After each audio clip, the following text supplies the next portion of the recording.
আসসালামু আলাইকুম, welcome from papa and মাবরুর। সবাই কেমন আছেন? আশা করছি সবাই অনেক ভালো আছেন। সো অলরেডি কিন্তু চলে আসছে ওয়ার্ল্ড কাপ ফুটবল। তো ভাবলাম ওয়ার্ল্ড কাপ ফুটবল নিয়ে কিছু ফিচার করা যাক, দলগুলো নিয়ে কিছু কথা বলা যাক। তারই সূত্র ধরে আজ আমি যে দলটা নিয়ে কিছুটা কথা বলবো সেটা হচ্ছে নেদারল্যান্ডস, যারা অ্যাকচুয়ালি টোটাল ফুটবল খেলতে থাকে। সো নেদারল্যান্ডস এবার ওয়ার্ল্ড কাপে তাদের পারফরমেন্স কেমন হতে পারে বা তাদের সম্পর্কে কিছু কথা বলবো। নেদারল্যান্ডস বেসিক্যালি তাদের যদি আমরা বলি সবথেকে বড় অ্যাচিভমেন্ট ছিল তারা সেমিফাইনালে বাদ পড়ে গিয়েছিল একবার। এছাড়া ফাইনালে তারা স্পেনের সাথে হেরে গিয়েছিল। বলা যায় নেদারল্যান্ডস অলওয়েজ ওয়ার্ল্ড কাপ ফুটবলে তারা একটা বড় শক্তিশালী দল, এবং তারা মোস্ট প্রবাবলি সব সময় তারা বেশ ভালো একটা পজিশনে গিয়ে তাদের ওয়ার্ল্ড কাপ শেষ করে, কিন্তু তারা এখন পর্যন্ত ওয়ার্ল্ড চ্যাম্পিয়ন হতে পারেনি। সেটা তাদের একটা ব্যর্থতা। তাদের কোচ হচ্ছে কোম্যান। এই কোম্যান সম্পর্কে আমরা জানি কোম্যান কিন্তু দুর্দান্ত লেভেলের একজন coach, but is a failure in club football. Club ফুটবলে কিন্তু কোম্যানের আন্ডারে যতবারই মানে বার্সা খেলেছে, দুইটা সিজন খুব বাজেভাবে শেষ করেছে।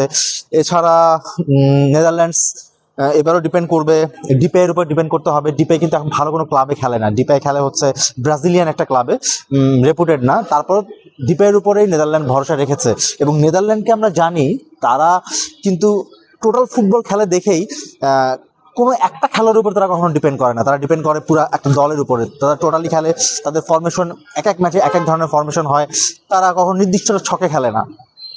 তাদের অবশ্যই ভ্যান ডাইক বড় একটা নাম।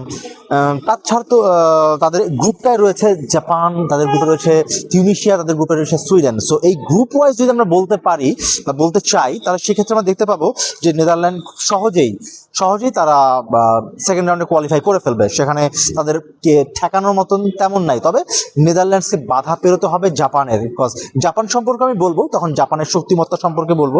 তো আমার যতদূর ধারণা নেদারল্যান্ডস খুব সহজেই গ্রুপ পর্ব পার হয়ে তারা নকআউট পর্বে চলে যাবে। তাদের ফরমেশন সে কথাই বলে, তারা যে প্যাটার্নে ফুটবলটা খেলে। এছাড়া নেদারল্যান্ডসে যদি আমরা দেখি, তারা যখন ফাইনালে স্পেনের সাথে হেরে গেল 2010-এর, তারপরের ওয়ার্ল্ড কাপে তারা যখন ওয়ার্ল্ড কাপটা শুরু করলো 2014 ওয়ার্ল্ড কাপ, প্রথম ম্যাচটাই ছিল তাদের স্পেনের সাথে, এবং স্পেনকে তারা যেভাবে দুমড়ে মুচড়ে দিয়েছিল, সেটা ওয়ার্ল্ড কাপ ফুটবলের একটা অবিস্মরণীয় ম্যাচ ছিল যে কোনো ম্যাচের তুলনায়। যদিও ওটা গ্রুপের ম্যাচ ছিল, বাট ওইটা একটা অবিস্মরণীয় ম্যাচ ছিল, যেভাবে স্পেনকে তারা দুমড়ে মুচড়ে দিয়েছিল। তো এই হচ্ছে ওভারঅল নেদারল্যান্ডস সম্পর্কে আমার কিছু কথা। এবং নেদারল্যান্ডস কতটুকু ভালো খেলবে সেটা সময় হয়তো বলে দেবে, কিন্তু তারপরেও আমার ধারণা যেটা হচ্ছে যে নেদারল্যান্ডস ভালো খেলবে, এবং নেদারল্যান্ডস গ্রুপ পর্বটা খুব ভালোভাবে পার হবে তাদের টোটাল ফুটবলের কারণে। এই ছিল নেদারল্যান্ড সম্পর্কে আমার কিছু কাটছাট। এর পরবর্তীতে আমি ওয়ার্ল্ড কাপের যে 48টা দল নিয়ে হয়তো কথা বলতে পারবো না, তবে যতটুকু আমার মেধায় আসবে, আমার মাথায় আসবে, আমি দল নিয়ে কথা বলবো।